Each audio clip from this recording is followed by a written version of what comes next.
2018 թվականին ես հայտնեցի, որ հայտարարեցի ուղղակի, որ Փաշինյանի նպատակը Արցախը կործանելն է, եւ դա քաղաքականություն է։ Հիմա այնքան մարդակրկնում այդ ամեն ինչը, որպես հայտնագործություն, բան նոր են հասկացել։ Մեծ բաներ նկարվել ձեր հոսքով, ես դա Չէ, ոստե ես փաստերով էի դա ապացուցել, որ արդեն դիվանագիտությունը արդեն ծախողված է։ Չեմ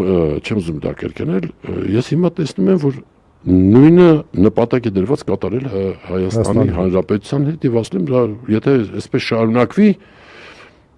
երևի նա կլինի Հայաստանի վերջին ղեկավարը։ Կլինի վերջին ղեկավարը բառից բուն իմաստով եւ ամեն ինչ գնում է դրան։